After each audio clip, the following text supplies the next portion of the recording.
All right, let's get to our interview of the evening, yo. And you know, this is close call. We're in the Legend League right now. You know what I'm saying?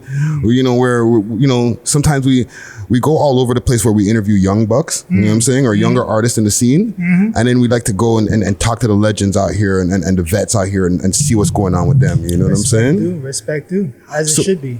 So with no further ado, we have rapper, producer, and just all around just outreach activist, Solitair in the motherfucking building. We move like the sun over the ocean to see things clearer. Oh, Give some round of applause in here. Appreciate that. Much love. Glad to be in the building. Yes. Absolutely. As it should be. Bring your mic a little bit closer to you. Thank you for coming through. It's a must. Bring it up a little bit closer to you. Pause. There you go. See that's that, you know, because I know Aguan. Yeah. I know you're comfortable with studios and stuff like that. You know what I'm saying? Yeah. So you got new music and stuff coming out now, man? Just talk to me. For the most high, I do it for the most high.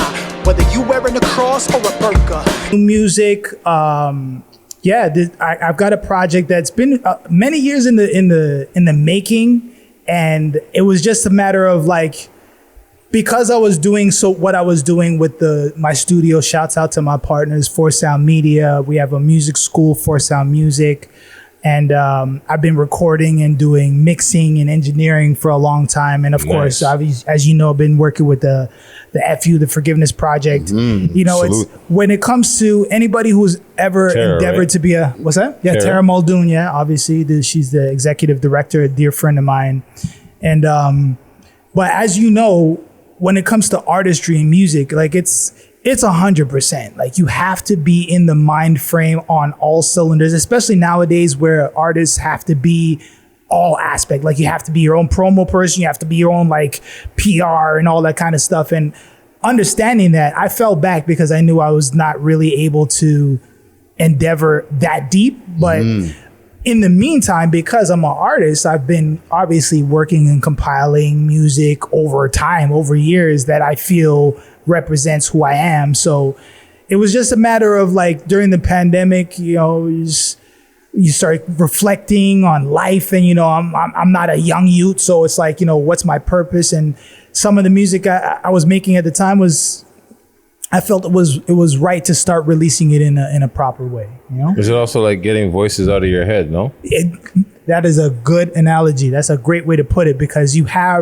I've always, like, in addition to my music, I've always been visual with it. So it's like, if I couldn't find a way to not just record the music, because obviously I could record it and mix it and make it sound proper, but the entire vision was something that I was never able to manifest the way that I wanted to. And part of it that was me, myself, you know what I'm saying? Like, artists will tell you, like, sometimes the biggest thing that stands in your way is your own mentality, your own approach to it. You're in your own head. Yeah. So it was just all these artistic ideas and these themes and these concepts were just finding their ways periodically while I was doing my other shit, you know, but it's out now. And I think, like, with this recent single, it felt like that was the right launching pad for it. You know what I'm saying? Yeah. What's your approach now, like, with the way that the hip hop game is compared to like before? Because, like, you know, it's like you could see like songs are shorter, everything. You know what I'm saying? You know, I was kind of always inclined to make shorter songs anyway. But I will tell you this though, the key factor is you gotta find a way to have your sound be contemporary while not changing your own process and your own however you approach music.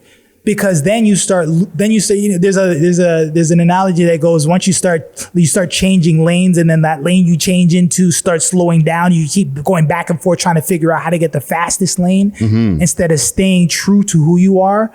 And, you know, that's one thing that's a piece of wisdom I think I learned as an artist, where it's not about necessarily trying to adapt to make your sound kind of like appeal to a certain people. It's more about finding your truth and finding as an artist, your way to convey that. Yeah.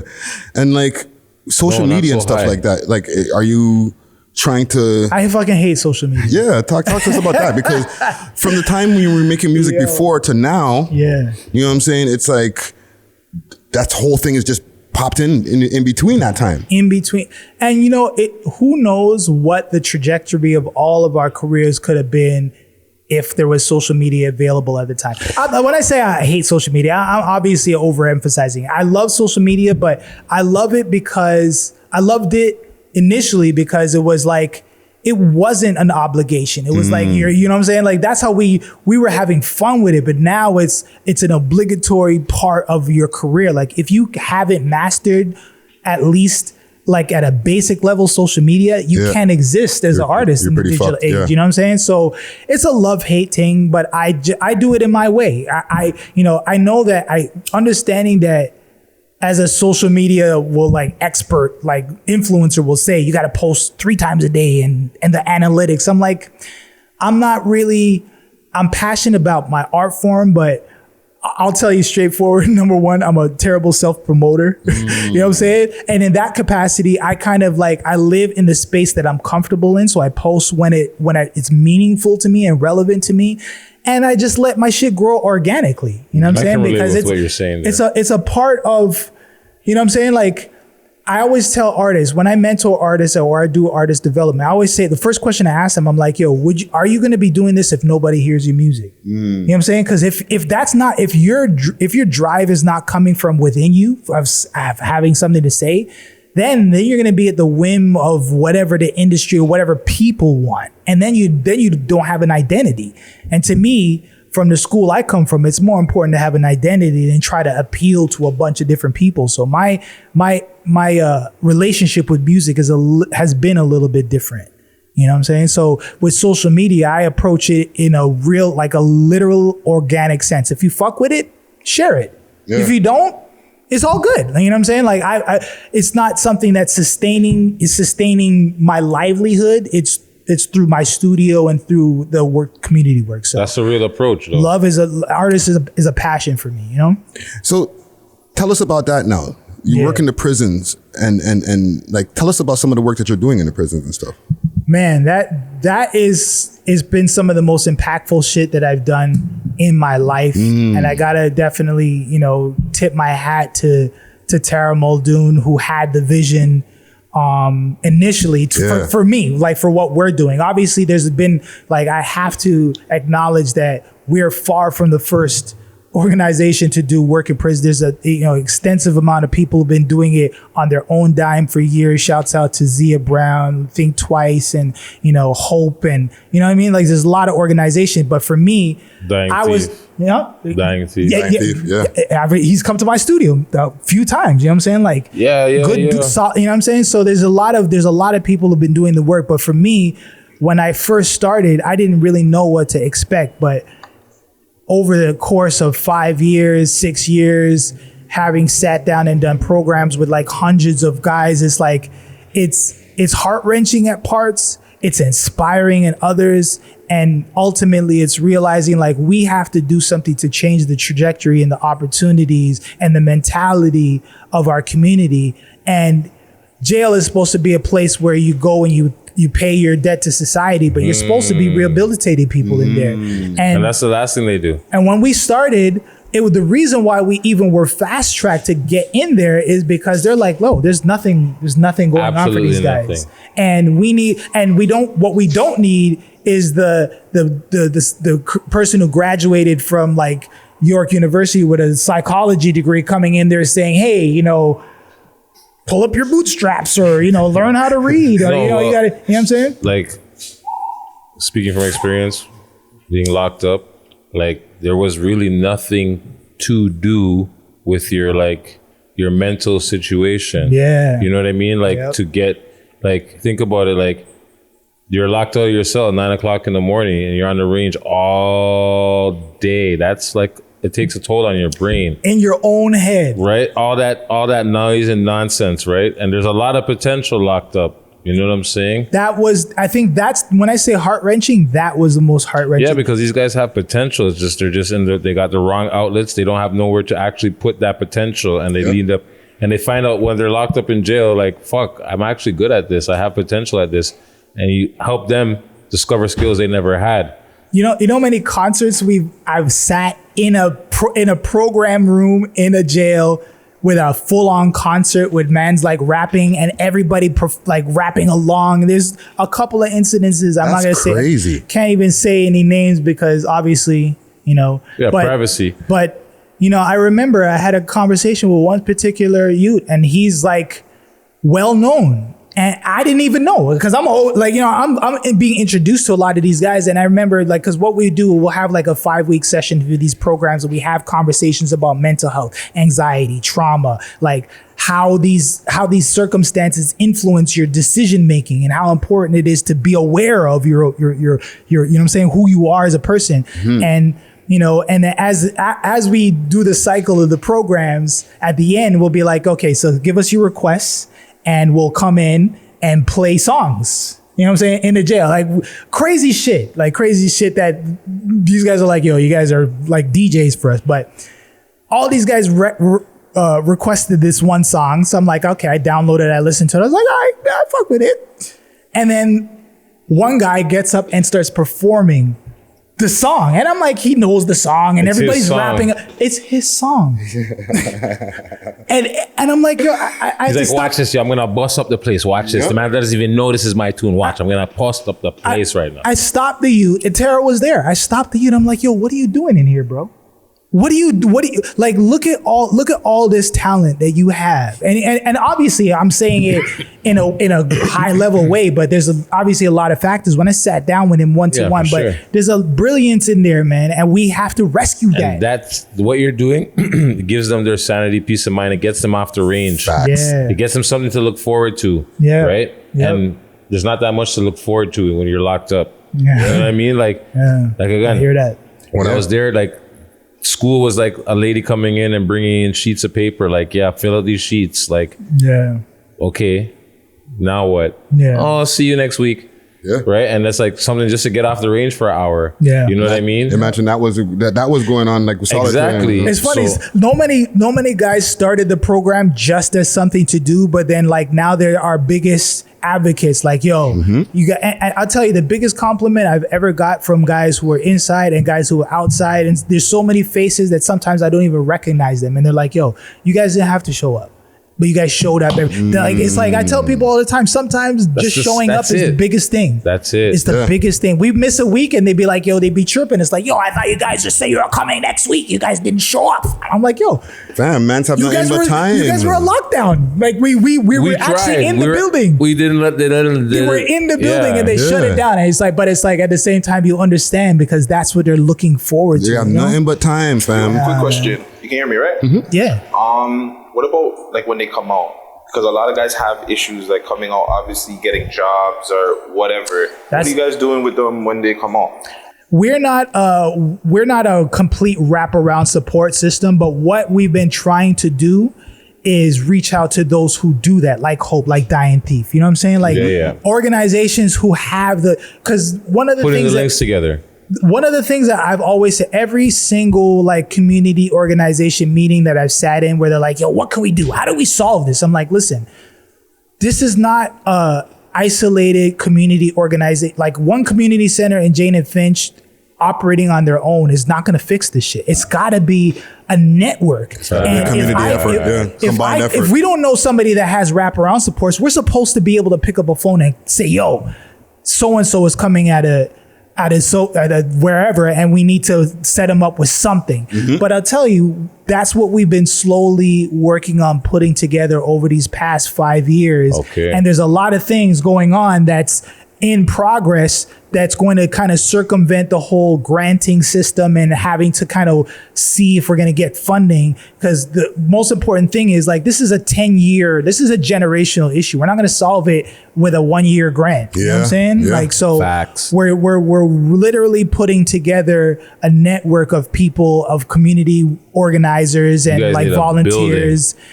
Because that's what it takes. That's what it takes. It goes back to the philosophy. It takes a community to raise, you know, it takes a village. It takes a village to raise a kid. You know what I'm saying? And that's what's lost right now. Everybody's solo, and like you said, the links aren't there. They're not linked together. The chains are there. The pieces are there. They just have to get put together. And I'll tell you, with me, when I came into this community work, like before I was formally working with the FU project, anytime somebody asked, we're doing this thing at Jane and Finch, we're doing this thing at Rexdale, we're doing this thing at Tropicana, or Concrete Roses, POs, I'm like, yeah, 100%. So I was doing it independently. So I was already of the mindset, like, I don't have an organization, but as a mentor, I wasn't necessarily OG in them times because I've been doing this shit for 20 years, legit schools, community centers, documented. And I would just show up. So my mentality was always already on the like, I'm going to go where I'm needed. And I know one person, one organization can't do it all. So I was already in that cycle of like, anytime you need, if there's something I could do, let's link up. You know what I'm saying? Yeah. So, and that's what it needs to be. But I'll tell you, the problem is the grants are a double-edged sword, because it's a limited resource and everybody's trying to get access to it. And that's where the division comes in, because it's like, I'm trying to keep my program alive. No disrespect, 100%. But you know what I'm saying? And then some people win and some people lose. When you got 1,000 people, say, fighting for 100 grants, you know what I mean? That it just starts cutting people at the knees. And some of it is not good ideas. Like, let's be straight. Like, some of it is not really working, but there is definitely a shift in understanding, like, instead of trying to generate that new great idea, like, let's connect with the people who are doing shit that's already working and empower them to help more people and grow it from there. So the mentality shift is definitely in the air, and I'm trying to contribute to that as much as I can, because I recognize that, listen, as much as and I'm not even that deep into it. I know people who are 30 years deep into it. You know what I'm saying? And they're like, it's not getting better. Wow. It's not getting better. Yeah. That's crazy, sad to hear. 30 years deep and they're saying it's not getting better. And these are people who are like, they've seen, like, all the people artists who passed away or who are in the shits. Like, he's like, we've been watching him since he was so and so years old. Like, you know what I'm saying? And it's like, so it's time for drastic new approaches to the shit that we're doing. Yeah, something needs to change. Yeah, 100%. Let me ask you quick on the artist. And I know, like, there's a lot of anonymity that people want to hold as far as when it comes to being incarcerated and stuff like that. But, like, have you bumped into artists where you're like, holy shit, man? Like, I've been watching your music video on YouTube. Like, I've seen it like mad times. Yes. Like, you got like almost 1 million views, bro. What the fuck? Multi-million views. Yeah. In sitting down. What's that like, fam? Like, what's you're seeing this guy that you're like, wait a minute, I just seen you on a music video with mad chains, fam. I've literally had conversation with them one-on-one, several. And some are very smart. Some are a little bit caught up in the hype of it because it doesn't seem real. And you have to let everybody experience where they're at. It's not one of the things we start off every program I start off, I'm saying, listen, some of y'all aren't ready to hear what we're going to say, but that's not why we're here. We're going to continue to be here until you're ready, because it's not a matter of like coming to you when you're ready. It's a matter of you having somewhere to go when you're ready. Yeah. But we're going to provide the platform and set the tone. You know what I'm saying? So sometimes you see guys and they're like, and I'll tell you, dude, you know how many guys have sat down there and said, listen, when I get out of here, I'm going back on the road because I love this shit.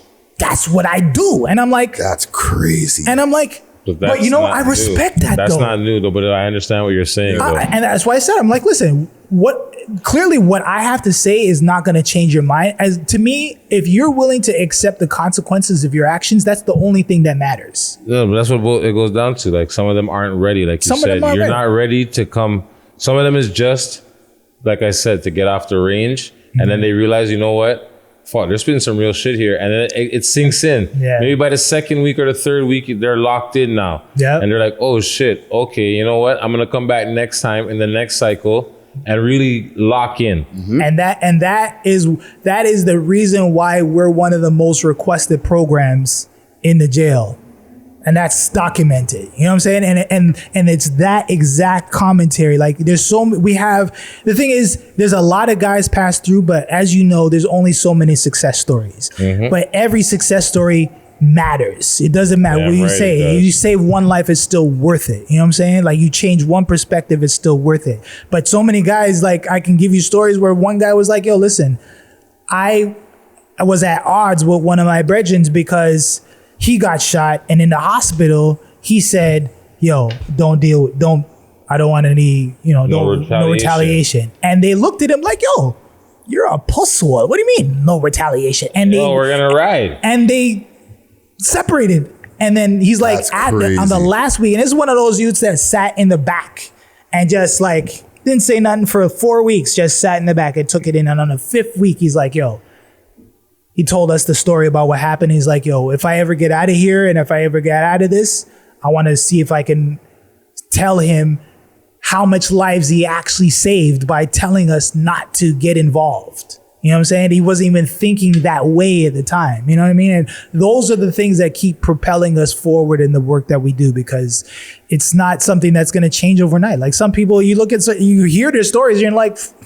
man, I don't even know what to say. I have no answer for that. The other day, it just popped up on Snapchat. Yeah. And it was just something that I was just thinking about too, like just everything that you're talking about and just like the solutions for these guys. Because that's the biggest thing. Like if you're not giving these guys solutions, they're not really hearing you. Yeah. Like a lot of them are young guys. Like when I was doing time, I was like 30 something. These guys are like 20-year-olds doing pen time. And let me tell you something. What do you say to them when before they got locked up, they're making racks? On top of racks. Yes. They're in jail more flossed out than they are in road.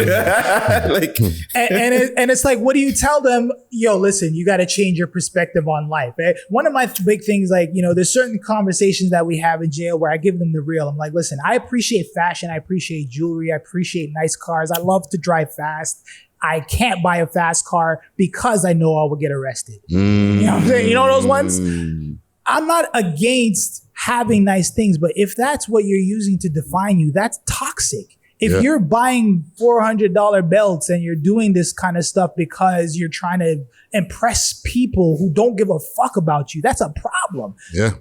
But again, that comes with wisdom. You can't tell someone, like when I was 19, I would have heard that and been like, I'd have probably reacted the same way. But the thing is, that's why, anybody who is aged, they say, youth is wasted on the young because you don't know what you have. And you try as a OG, you try to impart that wisdom, but if they're not ready, if they're not in a position to the guys are like, I know it's donkey shit, but I'm gonna get the fucking Fendi sneakers and whatever, because that's what everybody loves to see. And it's like, so who are you doing it for?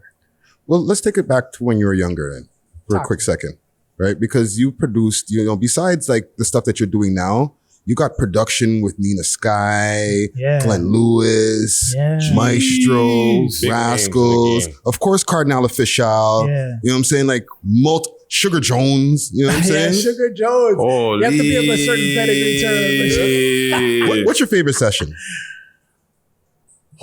Favorite session? That's a great question. Glenn. Because you're like, when you're a producer, like a lot of times you're like, you want to make sure people are doing your beat justice. So you get to spend a lot of time in the studio. I can't lie. My initial instinct reaction is probably, I would have to say Bacardi Slang, because it was such a memorable session. It was so, we didn't know Cardi had the vision. Because that beat, I made that beat. I was like, I'm gonna rap on that beat, and he just confiscated it. I think he might have told you guys the story or whatever. And the thing is, I'm like, that's my brother. He's like, you know what I'm saying? It's like, here you go, absolutely, and not a second thought about it. And then we recorded it at what was the name of the studio? the engineer's name was Alf, and it was this studio up by Allen Road and Shepherd. Oh, live. Oh shit, I can't remember what it's called. But Even the beat, like this. Yeah. At this time, this wasn't Toronto. Yeah. This wasn't something that, you know what I'm saying? Yeah. This was just like You did your thing vibes. on this one. Appreciate that, man. Speed is so rude. Yeah, Crazy. man. Hey, man, I was there. I was there. When he Camera dropped those on. bars, what was your feedback? Did you go in here, like when you heard it, did you think like this is a go, like this is a hit? You know, the one thing about that I could say when you're in the presence of true greatness, like you just know, and not to know like on a it's gonna be what it became. You just know that it was good because it felt good to you, to us. You know what I'm saying? Like when I first heard Socks and stuff, I was bumping it before he was Socrates because we were just knowing like appreciating our vibe. So that's what I think that record made me feel confident in my taste as a producer, because when I heard it, I was like, all those like the little like laser effects, like that was all done live in the studio. When he said Grenadians, because my family's Grenadian, I was like hitting them. You know what I mean? Grenadians, Yeah. And two, like it started to cut you, but it's big because at that time, Toronto we didn't have songs. Yeah, exactly. To get those songs are on BET and going international, like that's a different vibe at that time. Yep. Facts, 100%. And you know, again, we were standing on the shoulders of giants before us. Mishi Me, Maestro, you know, Rumble and Strong, Jellystone, like or ORB, like we were coming up, looking up to some guys who were doing some real shit. So it was like the mentality was like, we got to take it to the next level. You know what I mean? And Cardi really, he was rapping and performing before I was even thinking about doing it. You know, you have to understand like where he came from. So when I was coming into the game, he was mentoring me. You know what I'm saying? Learning from him, and I was just like production was just something I gravitated towards because I was always in musically inclined. You know what I'm saying? Yeah. Sorry, Friday. No, go. That's what I'm here for. Did you do Cardinals? One for the money, and two for the show. He did. That's him. That's him. We're all On with the show. We're all producers, bro. All Cardinal. That's the thing back in the day, man. Producing their own records. Cardinal. I can't speak today. Produce Let's Ride. Yeah. I know that. Well, I know that from Chakler. Chakler, he hit me up on that. So yeah, all I you know guys that. get on the boards. Y'all got to get busy. Absolutely. That's so fucking dope, sick that y'all could do that, man. We come from an era where it was like you got to find a way. Like there was no Pro Tools. Yeah, you had to find somebody. Like we recorded on 1/4-inch tape and 2-inch tape. Yes, you know what I'm saying. So we had to like for me, I'll tell you, it was straight up a matter of what do you say? Necessity is the mother of all invention. I was like, yo, studio time is mad expensive, fam. You dropping some But quotes today, bro. I could go to Long and McQuaid and buy this equipment and learn how to make a beat and make my tunes myself. Well, I could buy an MPC, fam, and you know what I'm saying? Like my first purchase was a MPC 2000 XL. And I financed the shit out of that Long and McQuaid. I probably paid double by the end of it. But I was like, I know, but the financing is, yeah. So it was like, we all just learn out of like a natural curiosity to learn more about what we were doing. There's an MP right there. Yeah. Where is that? Oh, you got the black 1000. Oh, that's the 1000. Yeah, that's a 1000 right there. Wow. Yeah. With that, like with the dot matrix screen, like it was not even like, come on, man. I come from a different era, man. I'm over a different breed. Holy. Yeah. And y'all started a production team back in the days, Silver House and the Girl. Yeah. Right. First, okay. Before we even get into the production team, right? Or Shag. Right. Yeah. Why? And the girl. Who's the girl? Tara Chase. Salute to Tara Chase, Montreal original. Much love. That's my sister. You know what I'm saying? Not my sister, but that's my girl. Yeah. So y'all had the production team from way back then. Yeah. Right? And it was just camaraderie. We didn't even really know what it really entailed, other than we were a crew. You know what I mean? Like I was a producer, Cardi was a producer, Tara was a dope MC. We were on the road at the time. You know what I'm saying? So it was it was just it just evolved from that. And at the time, that movie Austin Powers came out, so everybody's like shagadelic, baby, and we were always doing quotables from that movie, and we just came up with a cool acronym for that represented the three of us as being like this production house. But we never really actually did production together. You know what I mean? It was never an official shag beat. It wasn't officially, you know what I mean? But it was just a camaraderie, you know? And at the end of the day, it served its purpose at the time, and we're all still got mad love for each other, you know? That's amazing. Yeah. And then what about Black Jays? Black Jays. Let's get some Black Jays talk going on here, please, for all old head moments, because I know the older heads in our audience they're gonna be like, "Whoa, man said Black Jays."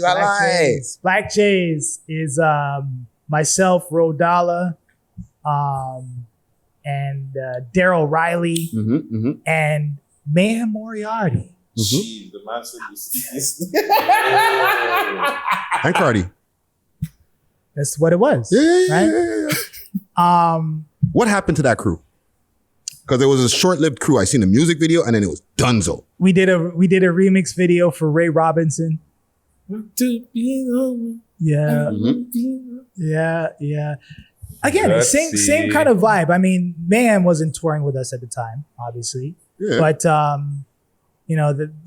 we can get into that discussion. It's something that's never really been discussed, but this is what we're here for. We Love Hip Hop Podcast. Let's go. Facts. But that was it was the same thing. Like Road Dollar was on the road with us at the time, and It was just a matter of, that's my brother, 100%. This is his clothing line. Shouts out to A Room Full of Colors, doing his thing in the fashion world, like real proper. And it was just, it really was just a matter of like just capturing the energy and the moment that we were in. You know, and we were obviously touring with him, so it just made sense. And then the Black Jays, the Ray Robinson remix came out of it. I think we did 2 remixes out of it. It was like the Bad Boy era. We got 2 remixes, like 3 versions. I remember, of that I was there. Cameron boys. Yeah. And then it came to an end. I think it was pretty clear that it needed to, because of the weight that it carried towards the end. But yeah, it was, it was a great experience to go through it, but yeah, man. Question: who brought him into the group? That would be me. Sticky. Can you talk about like how that just happened?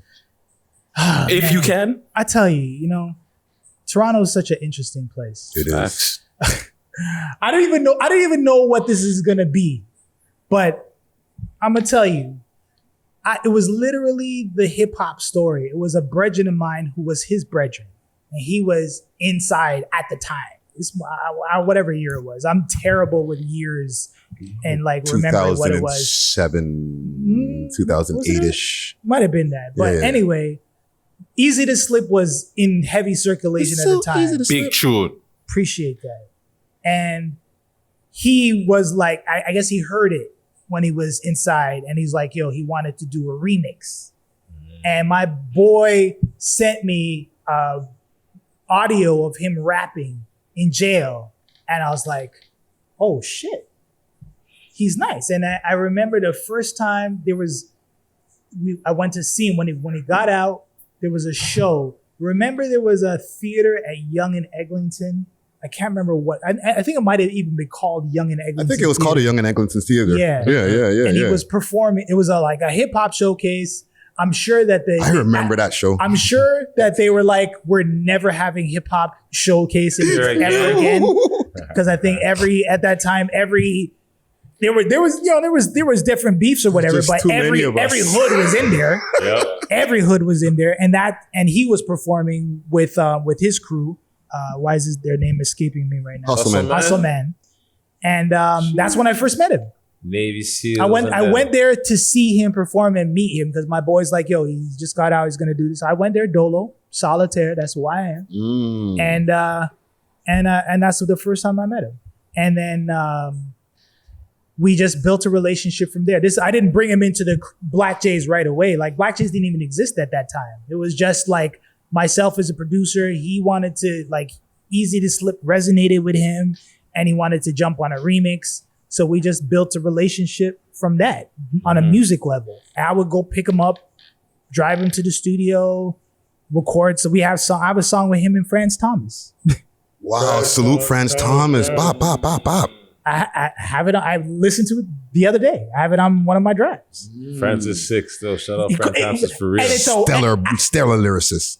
If things were different, I would drop it now. That's how wicked it is. Like and I remember I was like, he was wicked, but then France rapped. I was like, yo, who's that? France is nasty. Crazy voice, charisma, everything. Anyway, and he didn't write. So we were building a rapport to where I felt like I think he would be like, and on that Kill Blood Clot Bill mixtape, he says, Black Sheep or the Black Jays, that's me.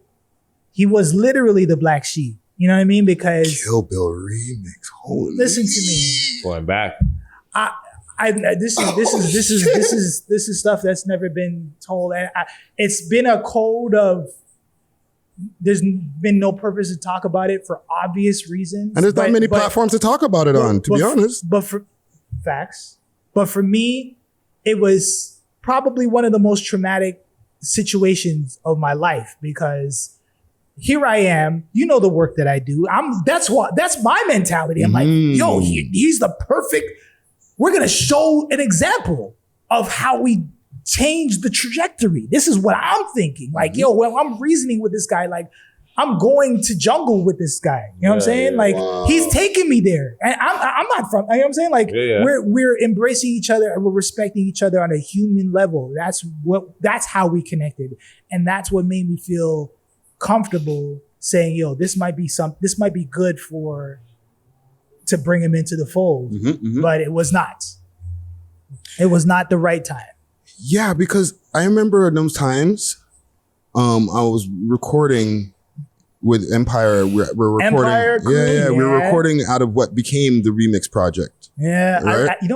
I See Visions. I went there. Right? I've been there. Yeah. And Hustle Man used to record out of there. Yep. And like it was like, yo fam, you're on fucking TV with Cardinal and them. Yo, that's a good look. But at the same time, the image that you guys had was the more clean image. Yeah. So it was like different to see Mayhem as part of like y'all crew 100%. from coming from such a grimy background. 100%. So was there a conflict with that at any point? Well, apparently. And I think, I'm not going to speak for anybody in the situation other than myself because at the end of the day, it was I made that judgment call. Yeah. But I think, when it comes to the music industry, there's a kind of a certain hierarchy of experience. And I think, man was a general in his circumstance. In Black Jays, he was not a general. It was like, I'm not a general. Like Cardi was the general. And I don't think, those two mentalities don't mix. It's like, when Hov said to Beans, like, I'm not trying to change you, just give you some game to give you the transition from the streets to the fame, right? Yeah. It's a different approach. It's a different thought process. Right. And if you're not ready to if you don't understand that, when Cardi's saying you got to earn your stripes, not in those words, but when he's saying you got to earn your stripes, he's like, yo, I have fucking stripes. I got to earn my stripes. Yeah. And it was just a different understanding. You know what I'm saying? And me being in the middle of it, I'm trying to quell it. Yeah, for sure. I'm like, yo, you have to understand, like, this is my people. Do you respect me? Do you respect everything? I got him on the Akon Locked Up remix. I remember that. Remember that? That was me. Fuck. Wow. Yo, you're opening up the hip hop, the Toronto hip hop vault, my nigga. Akon did a worldwide remix for Locked Up, and the Canadian version featured Mayhem. I have the vinyl. They released it on vinyl. Big. That's the vision that I had. You know what I'm saying? Like we plugged. I didn't get paid. We didn't get paid. There was no. You know what I'm saying? Like we recorded I think You're trying to build we something. recorded that at Choclair's studio, which he built off of the deal he got from the album that he released, Ice Cold. Like, and I was in there. I had a key, and I was like, "Yo, come through." Yo, this is. It was Mr. Morgan. Mr. Morgan was it Mr. Morgan at the time who linked it up? Yeah, I can't. Shouts out to Mr. Morgan. I think it was him. It must have been him because he was running shit in New York at the time. Yes. But he's like, yo, they're doing this remix for Akon, Locked Up. And this is when Black Jays was just starting to form. And we were the first ones. They were like, yo, shouts out to the Canadians. They're the first ones that got the remix done. Yeah. That's crazy. That's So- super nuts. Yeah. Yeah, man. So you have that on vinyl. On vinyl. Wow, Yeah, that's a rare gem. that's a moment. unicorn. Yeah. It's so easy to slip. Yes, sir. To skip. I ain't a hustler. My cousin packed a gun, and its memories the reason I will never pack one. What the fuck happened there, bro? The skip. There's a skip in the goddamn record. It's not bro. a skip. It's an arrangement. It's a jazz skip at the end. You know what I'm talking about, right? Memories the reason I would use the pack one. At the end of the record, like at the last verse. It's not a skip. It's a breakdown. No, fam. I'm not talking about there. Maybe it's a blank. Where at? All right, talk to me. What part is it? It's like right on the third verse. And then there's a part where it's like, it seems like it was either the part was blanked out. Is it fuck? I'm not a gangster. I used to pack. My cousin packed a gun. That's what you said. You said fuck. That's all it was. Yeah, it was fuck. I'm not a gangster. Fuck. I'm not a gangster. My cousin packed a gun, and his memory is the reason I would never pack one. Fam, do you know what I'm talking about, right? I thought it was like a skip. skip for a second. Nah, that was the clean version. The one censored word. Wow. Oh, there was a couple of censors in the chorus. I think I said niggas in like one of the choruses. Yeah, There's but two like you can censors on the tell that there's a curse there that's being censored blanked. nigga back then? Was that? They censored nigga? Oh hell! I mean, For TV, they yeah. put that on the radio. Yeah, it was a video, and there was a video for that I know, too. but I'm just saying now it's like they don't even give a fuck.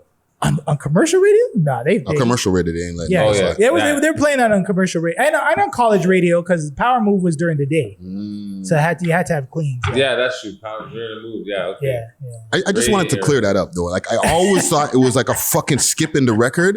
And I was like, wait a minute, what the Version. That's fuck? funny. I've never heard that before. That's crazy. The clean version. Yeah, that was a clean version, man. So now we're here like where the Toronto scene is blown up. Yeah, You've seen it where like there was only a few rappers that you can say, yo, these guys are from Toronto. yeah. Right?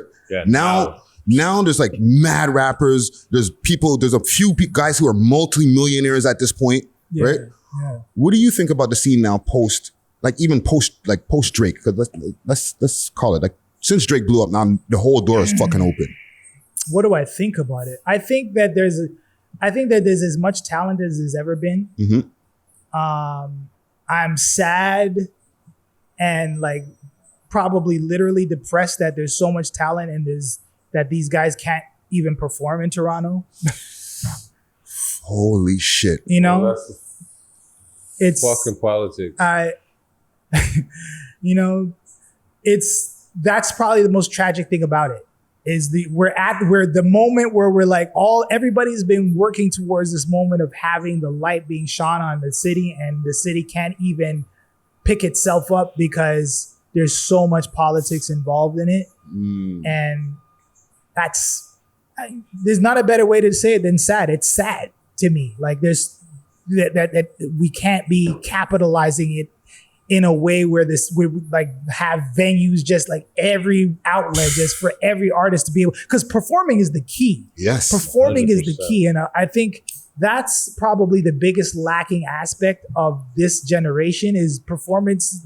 I don't know who's the next great performer. There's a few coming up. Like I think what's his name? Shit. I'm terrible with name. I always forget these Toby. names. He's Toby's on. dope. Toby's dope. No, there's the next few. Oh man.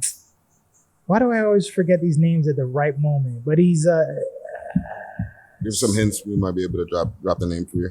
oh man. I'll look it up. But yeah, there's a couple that are doing their thing as far as performances, and they're paying attention to that. But we come from a generation like our Cardi show didn't just get wicked out of natural ability. Like we rehearsed in the basement. Practice. We rehearsed.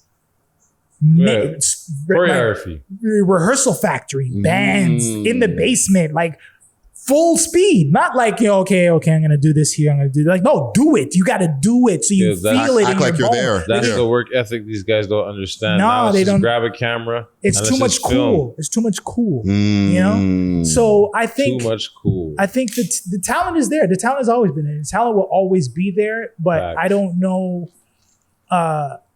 We gotta kind of pull ourselves out of this nosedive in terms of like the street music is necessary because it's a biography, it's a diary, it's an important part of the culture, but we have to, at least it has to be progressive. You know what I mean? Like we can't be regressive. We can't just accept the status quo as it is. Right. Like, you know what I mean? And I think that's kind of my problem with hip hop as a whole is we're very quick to become like, hey, listen, I'm not nobody's. They're not my kids. I don't let my kids listen to that shit. I'm not a role model. I was one of the, taking it back to the jail program. That's one of the things that I say to these guys. I'm like, listen, I don't give a fuck if whoever these artists are think they're a role model or not. The fact of the matter is you are a role model. It's just a matter of whether or not you choose to accept that responsibility and try to not, I'm not saying like candy coat shit or try to make shit clean. Like you have to present the world as it is. Reality is important, but if you're not giving a perspective or vantage point from it and you're just like celebrating the fuckery, that's damaging. Like, you know what I'm saying? Like I think our era gave a perspective on street life. Now it's just like, I don't give a fuck. So I'm just going to party. I don't give a fuck because nobody else gives a fuck. You know what I mean? And it's layers to it, but I think the talent is, I love there's a lot of new artists I love that are coming out. Yeah. Let me ask you a question that we haven't asked for a while, right? The gun violence in this city has gone up over the years. Even over the last few weeks, it's been fucking crazy, right? And we've kind of stopped asking this question, but I feel like you're the right person that would be able to give us a really good answer for this. You know what I'm saying? What do you think that we can do to bring down gun violence? Not stop it, because obviously it's not going to stop, but bring it down here in Toronto.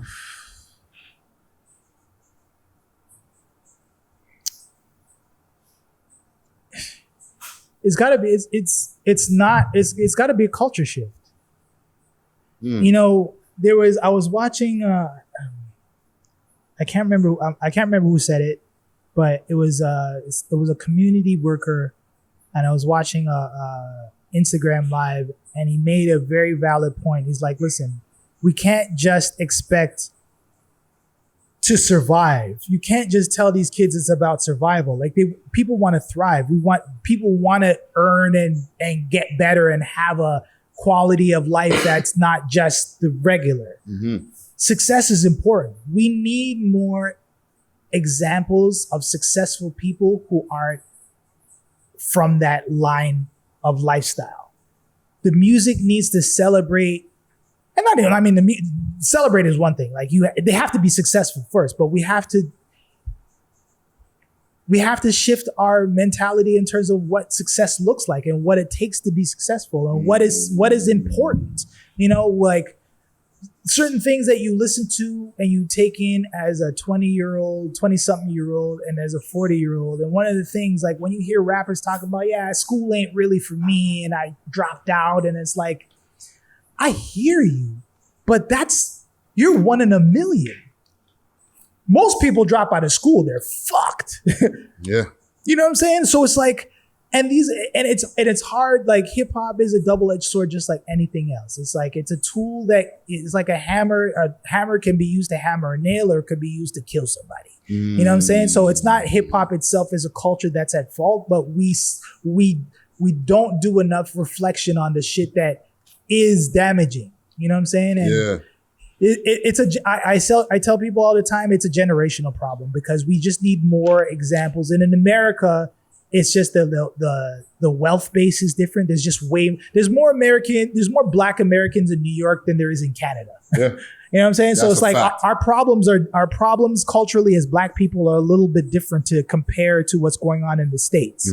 But within our communities, our enemies are classism, racism, oppression, lack of access to opportunities and resources. And until we are able to present more opportunities for getting out of the cycle of violence and recidivism, going in and out of jail and changing our mentalities, breaking the cycle, we're going to stay in the same position. Yo, Solitair's open up the jewelry store. You know what I'm saying? Gems all night. It's free jewelry for the people. Free, you know what I mean? free. It needs to be shared. Yeah, man. Yo, listen. I want to hold you for a quick moment, okay? I'm here. I ain't got nowhere to go. All right. We're not going to spend super long, but we have a segment called Smoke and Mirrors.